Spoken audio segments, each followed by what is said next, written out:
इस कहानी को सुनने के बाद आप यह जानेंगे कि आलस क्या होता है, आलस का जन्म कैसे होता है तथा आलस को कैसे खत्म किया जाता है, आलस की जड़ को कैसे नष्ट किया जाता है। ये कहानी एक आलसी व्यक्ति की है जो अपने आलस से बहुत परेशान रहता है और वो बहुत कोशिश करने के बाद भी वो अपने आलस को खत्म नहीं कर पाता है। और वो आलसी व्यक्ति भगवान बुद्ध के पास आता है और बोलता है, भगवान मेरी मदद कीजिए, मैं अपने आलस से बहुत परेशान हूँ, आप ही कोई उपाय बताइए जिससे मैं अपने आलस को खत्म कर सकूं। भगवान गौतम बुद्ध ने उस व्यक्ति से कहा कि पहले हमें ये बताओ कि तुम्हें क्यों लगता है कि तुम आलसी हो। आलसी आदमी बोला, सिर्फ मुझे ही नहीं, मेरे परिवार वाले, मेरे गांव वाले और मेरे सभी मित्रों को भी यही लगता है कि मैं आलसी हूँ। भगवान गौतम बुद्ध ने फिर उससे पूछा, लेकिन क्या तुम्हारे पास कोई प्रमाण है कि तुम सच में आलसी हो? तो वह आलसी आदमी कहता है, जी मुनिवर। तब गौतम बुद्ध कहते हैं, क्या प्रमाण है? तो आलसी आदमी कहता है कि भगवान मैं जानता हूँ कि मेहनत करने से सफलता मिलती है, लेकिन मेरा आलस मुझे मेहनत करने ही नहीं देता है। गौतम बुद्ध कहते हैं कि तुम ऐसे आलस से परेशान हो? तो वह आलसी आदमी कहता है, जी भगवान। गौतम बुद्ध पूछते हैं, लेकिन क्या तुम जानते हो आलस क्या होता है? तब वो आलसी व्यक्ति कहता है, भगवान आलस का अर्थ तो मैं नहीं जानता, लेकिन इतना जानता हूँ ये जो भी है बहुत बुरी चीज है।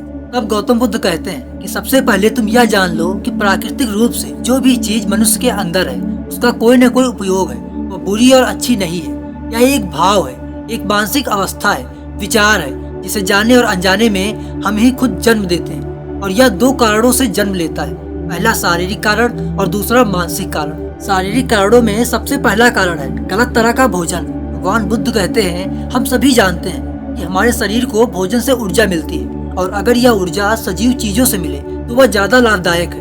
प्राकृतिक रूप से जो भोजन की वस्तुएं हमें प्राप्त होती है उनसे अगर यह ऊर्जा मिले तो हमारा शरीर उससे अच्छी ऊर्जा प्राप्त करता है, लेकिन अगर हम निर्जीव वस्तुओं से ऊर्जा प्राप्त करते हैं तो यह हमें आलस्य की ओर ले जाता है। दूसरा कारण है हमारी शारीरिक गतिविधियाँ, ये भी हमें आलस्य के जाल में फंसा देती है।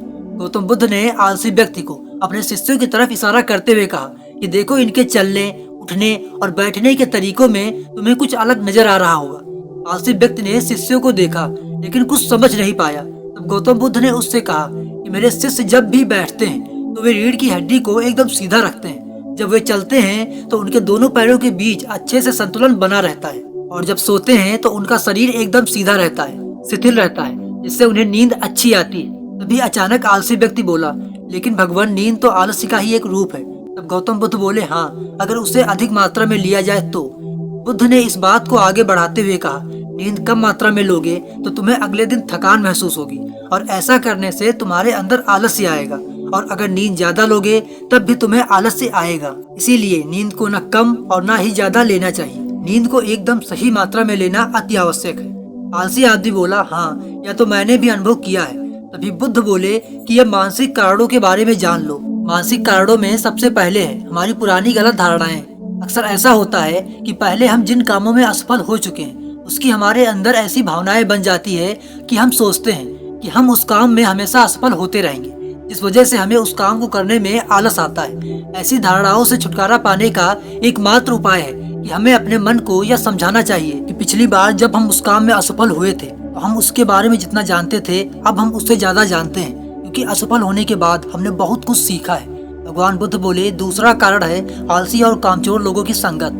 कई बार ऐसा होता है कि हम आलसी नहीं होते, मगर जिनके साथ हम रहते हैं हम उन जैसे बनने लगते हैं। इससे छुटकारा पाने का उपाय बहुत सरल है, कामचोर और आलसी व्यक्तियों से दूर रहो। ऐसे व्यक्तियों के संगत में रहो जो अपने काम को बड़ी लगन से करते हैं। गौतम बुद्ध ने तीसरा कारण बताते हुए कहा, यह कारण आलस्य के लिए सबसे बड़ा कारण है, काम को कल पर टालते रहना। यह कारण इतना शक्तिशाली है कि यह किसी भी व्यक्ति की जिंदगी को बर्बाद कर सकता है। इससे बचने का सबसे आसान उपाय यह है कि जो काम जितना जल्दी संभव हो उतनी जल्दी कर दिया जाए। भगवान गौतम बुद्ध ने आलसी व्यक्ति से एक सवाल पूछा, मान लो तुम किसी रेगिस्तान में फंस गए हो और तुम्हें प्यास लगी है, तो तुम क्या करोगे? आलसी व्यक्ति बोला, मैं जल्दी ही रेगिस्तान के आसपास कोई गांव की तलाश करूंगा या ऐसी जगह की तलाश करूंगा जहां पर मुझे पानी मिल सके। गौतम बुद्ध बोले, अगर तुम्हें काफी देर ढूंढने पर भी पानी न मिले तब तुम क्या करोगे? आलसी व्यक्ति बोला, मैं तब भी अपनी तलाश जारी रखूंगा, क्योंकि ऐसी परिस्थिति में मेरे पास कोई दूसरा विकल्प तो होगा ही नहीं। गौतम बुद्ध बोले, बिल्कुल सही, और यही है मानसिक स्तर पर आलस्य का चौथा कारण, किसी भी निश्चित लक्ष्य का न होना।